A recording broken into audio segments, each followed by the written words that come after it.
आज मैं भारतीय जनता पार्टी के सपोर्टर्स से एक बेहद जरूरी बात करना चाहता हूं।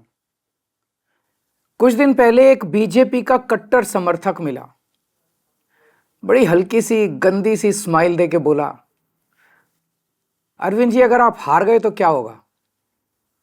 मैंने भी मुस्कुराते हुए पूछा, मैंने कहा भाई मेरी छोड़ो, ये बताओ कि अगर मैं हार गया तो तुम्हारा क्या होगा। वो एकदम सकपका गया, बोला मतलब। मैंने कहा भाई ये बताओ तुम्हारे बच्चे कहाँ पढ़ते हैं। बोला सरकारी स्कूल में। मैंने पूछा अब सरकारी स्कूल कैसे हैं। बोला स्कूल तो बहुत अच्छे हो गए, टीचर भी बहुत बढ़िया पढ़ाते हैं, रिजल्ट भी बहुत अच्छे आ रहे हैं। तो मैंने पूछा ये बताओ कि बीजेपी की कितनी राज्यों में सरकार है। बोला 20 राज्यों में। मैंने पूछा किस राज्य में अच्छे स्कूल हैं, तो बोला कहीं नहीं। मैंने कहा फिर ये बताओ अगर मैं हार गया तो तेरे बच्चों का क्या होगा। दिल्ली के सरकारी स्कूल फिर से कबाड़ा हो जाएंगे। बोला हाँ ये बात तो है। मैंने पूछा बिजली आती है 24 घंटे। बोला हाँ आती है। मैंने पूछा बीजेपी के किस राज्य में 24 घंटे बिजली आती है। थोड़ा सा सोच के बोला कहीं नहीं। मैंने पूछा तुम्हारा बिजली का बिल कितना आता है। बोला 0। मैंने पूछा और यूपी में जहाँ बीजेपी की सरकार है वहाँ लोगों का बिजली का बिल कितना आता है। बोला जी वहाँ तो हज़ारों रुपये महीना आता है।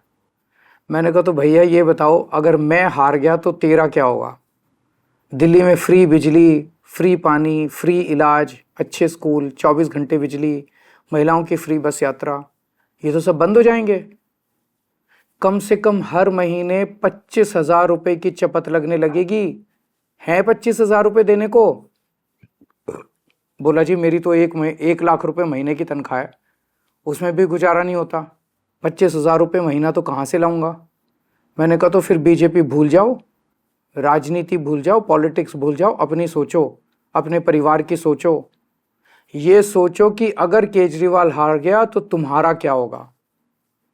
वो संतुष्ट हो गया। बोला सर मैं इस चुनाव में तो आपको वोट दे दूंगा पर मैं बीजेपी नहीं छोड़ूंगा। मैंने भी मुस्कुरा के कहा भाई जैसी तेरी मर्जी।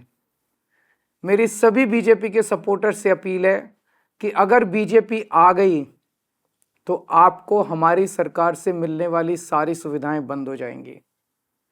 मोटे मोटे तौर पे 25,000 रुपये हर महीने की चपत लगने लगेगी।